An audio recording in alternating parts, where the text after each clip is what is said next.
നമസ്കാരം എല്ലാ കുട്ടികൾക്കും ഗിരീഷ് സാറാണ്. NDA നാഷണൽ ഡിഫൻസ് അക്കാഡമി, ഇതിനെക്കുറിച്ച് ഒരുപാട് സംശയങ്ങളുള്ള കുട്ടികളുണ്ട്. എല്ലാവർക്കും ആർമി ഓഫീസർ ആകണം, അല്ലെങ്കിൽ എല്ലാവർക്കും നേവി ഓഫീസർ ആകണം, എയർഫോഴ്സ് ഉദ്യോഗസ്ഥനാകണം. പക്ഷേ എന്തൊക്കെയാണ് അതിൻ്റെ ക്രൈറ്റീരിയ, അതിൻ്റെ ഏജ് ലിമിറ്റ്, അതിൻ്റെ പാസ് മാർക്ക്, അതിൻ്റെ എലിജിബിലിറ്റി, ഇങ്ങനെ കുറേ ഏതൊക്കെ സബ്ജക്റ്റുകൾ പഠിക്കണം, ഇതെല്ലാം ഈ വീഡിയോയ്ക്കകത്തുണ്ട്. സ്കിപ്പ് ചെയ്യാതെ നിങ്ങൾ കാണുവാണെങ്കിൽ ഏകദേശം ഒരു ഐഡിയ വളരെ സിമ്പിളായിട്ട് ഞാൻ നിങ്ങൾക്ക് നൽകാം.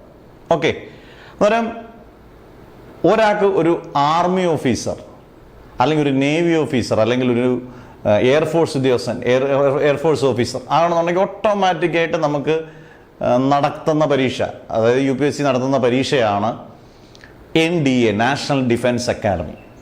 അതിലൂടെയാണ് നമുക്ക് ഈ 3 തലങ്ങളിലേക്കും നമുക്ക് ജോലി സാധ്യത അല്ലെങ്കിൽ ജോലിയിലോട്ട് നമുക്ക് പ്രവേശിക്കാൻ പറ്റുന്നത്. അന്നേരം ഈ NDA എക്സാം കഴിഞ്ഞതിന് ശേഷം അതിനുശേഷമുള്ള SSB ഇൻ്റർവ്യൂ, അതിനുശേഷമുള്ളത്, പക്ഷെ എല്ലാം NDA എക്സാമിനെ പോലിരിക്കും. NDA എക്സാം എങ്ങനെയാണോ അതുപോലെ ഇരിക്കും. ആദ്യം നമുക്കറിയേണ്ടത് ഈ NDA എക്സാം ഏതൊക്കെ സമയത്താണ് നടത്തുന്നത്. ഒരു വർഷം 2 എൻട്രൻസിന് ചാൻസ് തരുന്നത് NDA മാത്രമേ ഉള്ളൂ. ഒരു വർഷം 2 എൻട്രൻസിന് ചാൻസ് തരുന്നത്, ഒന്ന് NDA 1ഉം NDA 2. പല കുട്ടികൾക്കും അവിടെയും കൺഫ്യൂഷൻ ആണ്. NDA 1 എന്ന് പറയുന്ന NDA 2 എന്ന് പറയുന്നത് ഇതിന് NDA 1ന്റെ ബാക്കിയാണോ NDA 2, NDA 1 എഴുതുന്നവർക്കാണോ NDA 2? അങ്ങനല്ല. NDA 1 എഴുതി നിങ്ങൾക്ക് കിട്ടിയാൽ NDA 2 നിങ്ങൾ എഴുതണ്ട. NDA 1 എഴുതി കിട്ടിയില്ലെങ്കിൽ NDA 2 നിങ്ങൾക്ക് എഴുതാം. അന്നേരം ഒരു വർഷം 2 ചാൻസ് വരുന്ന വേറൊരു എൻട്രൻസ് എക്സാം ഇല്ല, അത് NDA മാത്രമേ ഉള്ളൂ. പിന്നെ നമുക്കിപ്പം ഏതൊക്കെ സബ്ജക്റ്റുകളാണ് ഇതിനകത്തൊക്കെ, മൊത്തത്തിൽ 900 മാർക്കാണ്, 900 മാർക്സിലാണ് NDA വരുന്നത്.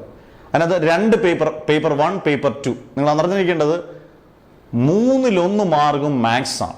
അതിനകത്ത് ഏറ്റവും ഇമ്പോർട്ടൻ്റ് ആയിട്ടുള്ള സബ്ജക്റ്റ് മറ്റൊന്നുമല്ല, മാത്സ് തന്നെയാണ്. മാത്സ് കിട്ടിക്കഴിഞ്ഞാൽ ഏകദേശം NDA കിട്ടിയതിന് തുല്യമാണ്.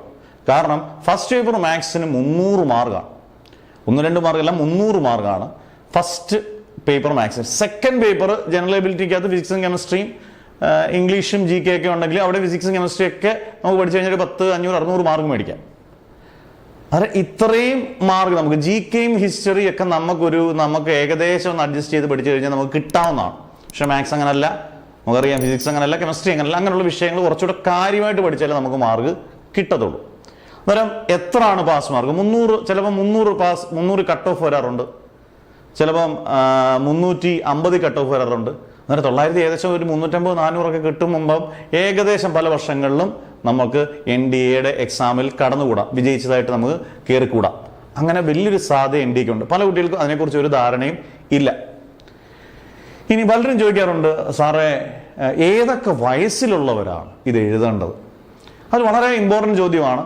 പക്ഷെ നമ്മൾ ടെക്നിക്കലായിട്ട് ഒരുപാട് മുന്നിൽ നിൽക്കുന്ന മെറ്റയും ഗൂഗിളും ഒക്കെ നിലയ്ക്കുന്ന കാലഘട്ടത്തിലാണ് നമ്മൾ നിൽക്കുന്നത്. അന്നേരം എന്തെങ്കിലും ഇതിനകത്ത് സംശയങ്ങൾ ഉണ്ടെങ്കിൽ നിങ്ങൾക്ക് അതിനകത്ത് നിങ്ങളുടെ ജസ്റ്റ് നിങ്ങൾ ബർത്ത് ഡേറ്റ് ഒന്ന് അടിച്ചു നോക്കിക്കഴിഞ്ഞാൽ NDAക്ക് നിങ്ങൾ എലിജിബിൾ ആണോ എന്ന് അടിച്ചു നോക്കിക്കഴിഞ്ഞാൽ കൃത്യമായിട്ട് അറിയാം. എന്നാൽ പോലും 16 വയസ്സ് മുതൽ 19 വയസ്സ് വരെ ഇടയിലുള്ളവരാണ് NDA എഴുതുന്നത്. അന്നേരം പ്രിപ്പയർ ചെയ്യുന്നത് ഏത് ക്ലാസ് മുതലെന്ന് പറഞ്ഞാൽ കൃത്യമായിട്ട് 10ാം ക്ലാസ് കഴിഞ്ഞിട്ട് നിങ്ങൾക്ക് പ്രിപ്പയർ ചെയ്യാം. 10ാം ക്ലാസ്സിന് മുമ്പ് ചില കുട്ടികൾ നമ്മുടെ ഓൺലൈൻ ബാച്ചസിൽ ചേരാൻ ചോദിക്കാറുണ്ട്. 10ാം ക്ലാസ്സിന് മുമ്പുള്ളവർക്ക് വേണ്ട, 10ാം ക്ലാസ്സിന് ശേഷം പ്രിപ്പയർ ചെയ്യാൻ. അതിൻ്റെ ഗുണമെന്ന് പറഞ്ഞാൽ അത് +1, +2 പഠിക്കുകയും NDA പഠിക്കുകയും ചെയ്യാം. അങ്ങനെ ഒരു വലിയ ഗുണമുണ്ട്. നിങ്ങൾ NDAക്ക് വേണ്ടി ബാക്കിയെല്ലാം സമർപ്പിച്ച് പഠിക്കണമെന്ന് ഞാൻ പറയത്തില്ല. ഒരു കോഴ്സിനോടൊപ്പം NDA നല്ല ഈസിനെസ് ആയിട്ട് പഠിച്ചുകൊണ്ട് പോകാൻ പറ്റുന്ന ഒരു കോഴ്സാണ് NDA. അന്നേരം നിങ്ങൾ 10ാം ക്ലാസ് കഴിഞ്ഞിട്ടുള്ളവർക്ക് പറ്റും, +1 പഠിക്കുന്നവർക്ക് പറ്റും, +2 പഠിക്കുന്നവർക്ക് പറ്റും, +2 കഴിഞ്ഞിട്ടാണ് എക്സാം, +2 കഴിഞ്ഞിട്ടുള്ളവർക്കും പറ്റും. പക്ഷെ നിങ്ങൾ നേരത്തെ ചേരുവാണെങ്കിൽ കുറച്ചുകൂടെ നല്ല രീതിയിൽ പ്രിപ്പയർ ചെയ്യാനുള്ള സമയം സ്വാഭാവികമായിട്ടും കിട്ടുന്നത് NDAക്ക് ഒരു വലിയ കാര്യമാണ്. അന്നേരം പിന്നെ +2 കഴിയുമ്പോൾ 2 ചാൻസ് കൂടെ കിട്ടിക്കഴിയുമ്പോൾ നമുക്ക് ആദ്യത്തെ ചാൻസ് അത്യാവശ്യം നമുക്കറിയാം, ആദ്യത്തെ ചാൻസ് കിട്ടുന്നവരുണ്ട്. രണ്ടാമത്തെ ചാൻസിൽ അല്ലെങ്കിൽ നമുക്ക് രണ്ടാമതൊരു ചാൻസ് ഉണ്ട്, അതിൽ കിട്ടുകയാണെങ്കിൽ ഓക്കെയാണ്. അന്നേരം ഏകദേശം അതിൻ്റെ ഏജ് ലിമിറ്റും ഒക്കെ നിങ്ങൾക്ക് ഏകദേശം മനസ്സിലായി. ഇനി ഹൈറ്റ് എന്ന് പറയുന്നുണ്ട്. നമുക്കറിയാം, ഒരു സമയം വരെ, ഒരു 4-5 കൊല്ലത്തിന് മുമ്പ് വരെ ആൺകുട്ടികൾക്ക് മാത്രം എഴുതാൻ പറ്റുന്ന ഒരു പരീക്ഷയായിരുന്നു NDA. പെൺകുട്ടികൾക്ക് പറ്റത്തില്ലായിരുന്നു. ഇപ്പം ആൺകുട്ടികൾക്കും പെൺകുട്ടികൾക്കും എഴുതാൻ പറ്റുന്ന പരീക്ഷയാണ് NDA. അതുകൊണ്ട് തന്നെ ഇന്ത്യയിൽ ഏറ്റവും കൂടുതൽ പേര്, എനിക്ക് തോന്നുന്നു, ഇങ്ങനെ പാഷനുള്ളവർ, ആർമി, നേവി, എയർഫോഴ്സ് പാഷനുള്ളവർ 100% എഴുതുന്നൊരു പരീക്ഷ തന്നെയാണ് NDA. ഇതിന് 157 സെന്റിമീറ്റർ ആണ് മെയിൽസ്, പുരുഷന്മാർ ആൺകുട്ടികൾക്ക് വേണ്ട ഹൈറ്റ് 157, 157 സെന്റിമീറ്റർ. 152 സെന്റിമീറ്റർ, 152 സെന്റിമീറ്റർ ആണ് പെൺകുട്ടികൾക്ക് വേണ്ട ഹൈറ്റ് എന്ന് പറയുന്നത്. അന്നേരം ഏകദേശം നമുക്ക് ഹൈറ്റിനെ കുറിച്ചുള്ള ധാരണയായി. അന്നേരം നിങ്ങൾക്ക് കാര്യങ്ങൾ കുറച്ച് പെട്ടെന്ന് മനസ്സിലാക്കാം. പിന്നെ ഇതൊക്കെ ഞങ്ങൾക്ക് പഠിച്ചാൽ നമുക്ക് പറ്റുമോ? എത്ര മാർക്ക്? ഏകദേശം ഒരു 400 കൂടുതൽ സീറ്റുകൾ നമുക്ക് അവൈലബിൾ ആണ്. എഴുതി കിട്ടിക്കഴിഞ്ഞാൽ 400 കൂടുതൽ സീറ്റുകൾ മാത്രമാണ് ഇന്ത്യയിൽ മൊത്തത്തിൽ ടോട്ടൽ അവൈലബിൾ. 406 എന്നൊക്കെ നമുക്ക് വേണമെങ്കിൽ പറയാം. എന്നിട്ട് 400 കൂടുതൽ സീറ്റുകൾ നമുക്ക് അവൈലബിൾ ആണ്. ഇനി NDA നമുക്ക് പറ്റുമോ എന്ന് ചോദിച്ചു കഴിഞ്ഞാൽ ഉറപ്പായിട്ടും പറ്റും. കാരണം ഏത് എൻട്രൻസ് കോഴ്സിൻ്റെ കൂട്ടും നമുക്കതിനോടൊരു പാഷനും നമ്മൾ പഠിക്കുന്നത് കറക്റ്റ് ആയിട്ട് പോയാൽ ഇച്ചിരി സമയമെടുത്ത് പഠിച്ചു കഴിഞ്ഞാൽ കഷ്ടപ്പെട്ടാൽ ഏത് എൻട്രൻസും ക്രാക്ക് ചെയ്യാം. അത് NDA അതുപോലെ തന്നെയാണ്. പിന്നെ ഇതിന് കിട്ടുന്ന ഒരു പ്രിവിലേജ് വേറെ സത്യം പറയാമല്ലോ ലോകത്തെ ഒരു കോഴ്സിനും കിട്ടത്തില്ല. കാരണം നിങ്ങളൊരു ആർമി ഓഫീസർ, ഇപ്പം ആർമി ഓഫീസർ ആണെങ്കിൽ മറ്റൊരു കാര്യമുണ്ട്, സയൻസോ കൊമേഴ്സോ ഹ്യൂമാനിറ്റീസോ ഉള്ള ആർക്കും ഏത് സ്ട്രീമിലുള്ളവർക്കും ഇന്ത്യയുടെ ആർമിയുടെ ടെസ്റ്റ് എഴുതുന്നതിന് ഒരു പ്രശ്നവുമില്ല. എന്നാൽ നേവി എയർഫോഴ്സും ഫിസിക്സ് കെമിസ്ട്രി മാത്സ് എന്നുള്ളൊരു പരിഗണനയൊക്കെ ഒരു ക്രൈറ്റീരിയൊക്കെ അവർ വെച്ചിട്ടുണ്ട്. ആർമിയിൽ ചേരാൻ യാതൊരു പ്രശ്നമില്ല. നിങ്ങൾ ആലോചിച്ച് നോക്കുക, ട്രെയിനിങ്ങിൻ്റെ സമയത്ത് തന്നെ ഏകദേശം സ്റ്റൈഫൻഡ് തന്നെ 50,000 മുകളിലേക്ക് കിട്ടും. ഇനി നമ്മളത് ഈ ഒരു ഓഫീസ് റാങ്കിലോട്ടൊക്കെ കയറുമ്പോൾ നിങ്ങൾക്ക് അറിയാം 1 ലക്ഷം 2 ലക്ഷം ഒക്കെ നമുക്ക് സാലറി ബേസ്ഡ് അപ്പോൾ അതിനപ്പുറത്തേക്ക് രാജ്യത്തെ സേവിക്കുക എന്ന് പറയുന്നത് വലിയ ഉദാത്തമായ ഒരു സംഭവമുണ്ട്. മറ്റൊരു കാര്യം എന്ന് പറയുന്നത് നമ്മുടെ സേഫായി, നമ്മുടെ വീട് സേഫായി എന്നുള്ളതാണ്. എല്ലാം കൊണ്ടും ഇത്രയും പ്രിവിലേജ് ലോകം തരുന്നില്ല, ഇന്ത്യ തരുന്ന മറ്റൊരു പ്രിവിലേജ് ഇത് വേറെ ഒരു ജോലിക്ക്. നമ്മളിപ്പം IT ചിലപ്പോൾ സാലറി ചിലപ്പം 10 ലക്ഷം രൂപയാണ്. ഇത്രയും പ്രിവിലേജ് ഉണ്ടോ എന്ന് ചോദിച്ചാൽ ഒരിക്കലും ഇല്ല, വേറെ ഒരു ജോബിനും ഇല്ല.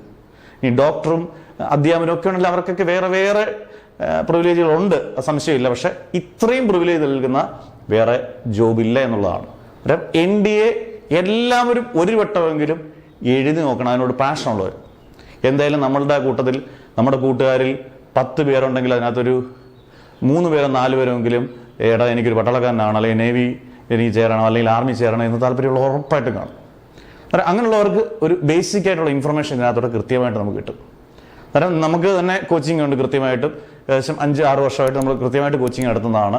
നിങ്ങൾക്ക് ചേരാൻ താല്പര്യമുള്ളവർക്ക് വളരെ ഫീസിബിൾ ആയിട്ടുള്ള ഫീസ് വെച്ചാണ്. നിങ്ങളുടെ പേര്, ഡിസ്ട്രിക്റ്റ്, വാട്സപ്പ് നമ്പർ, NDA എന്ന് കൊടുത്തു കഴിഞ്ഞാൽ കൃത്യമായിട്ട് എല്ലാ ഡീറ്റെയിൽസും പറഞ്ഞു തരും. നിങ്ങൾക്ക് അതിനനുസരിച്ച് തന്നെ നിങ്ങൾക്ക് കോഴ്സിന് ചേരാം. അന്നേരം നല്ലപോലെ പഠിച്ച് ക്രാക്ക് ചെയ്യാൻ പറ്റുന്ന പരീക്ഷ തന്നെയാണ് NDA.